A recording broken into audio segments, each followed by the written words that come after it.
know that. We know we can save a lot of money with prevention and with early detection of all of that. We also know we can save a lot of money. And you know what? You know, when I think about this, I know the biggest opponents, the most powerful opponents to this bill. You know who they are? They're the insurance industry. And you know what? Yeah.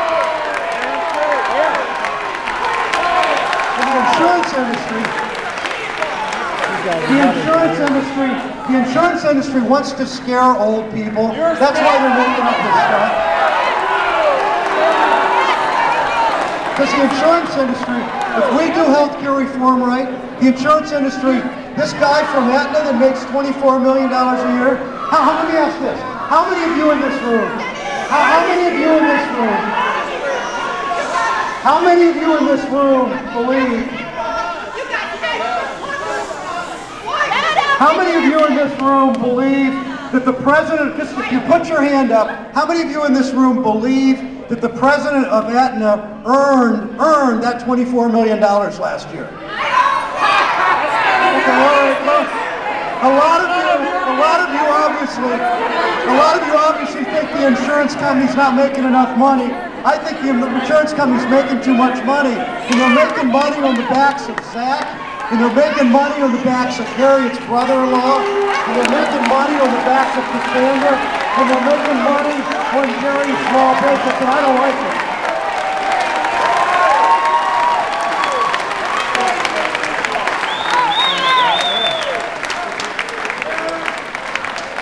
Next question.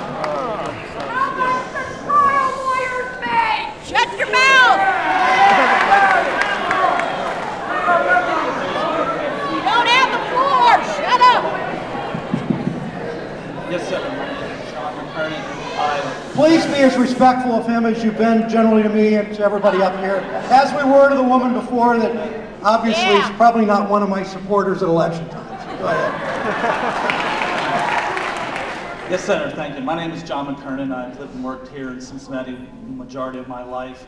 I'll confess I am one of those people that always thought you should get a job and pay for your health insurance. And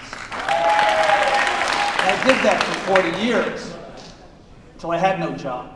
There you go. Until I paid $14,000 worth of COBRA premiums. And then the Ohio statutory law says United Healthcare must offer me something if I have nothing else. And of course they do. For $3,100 a month, when you're unemployed and down lower than you've been for your entire life, does this bill do something to stop that kind of thievery?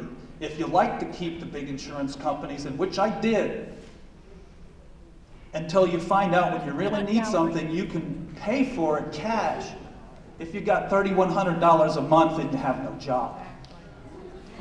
Thank you, Mr. McKernan. Yes. Yeah.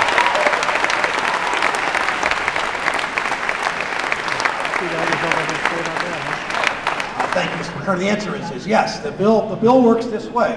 That if you lose your insurance, someone that I mean, it's clear Mr. McKernan worked hard. He played by the rules. He did what the great majority of Americans do to get into the middle class and to stay in the middle class. And he unfortunately lost his job. And then the insurance companies have such power over him. This bill does for anybody that's lost their job, anybody that's dissatisfied with their insurance. If you're satisfied, you can keep it.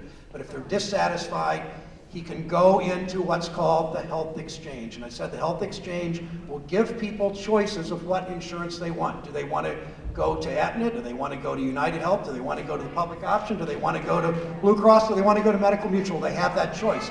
And if someone's lost, that's exactly what the bill does. If someone's lost his job or someone's lost her job, and their income, they're working part-time, their income's $22,000 a year, or their family income's $46,000, whatever, they will in fact get some help from the government, some subsidies in order to buy insurance. Because we want everybody in this healthcare system, because if everybody's in it, then prices stay more measured, if you will, for everyone. And that's the whole point of the bill. So the answer is yes.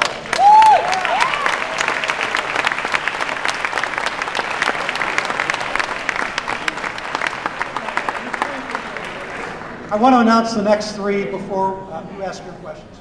Certainly.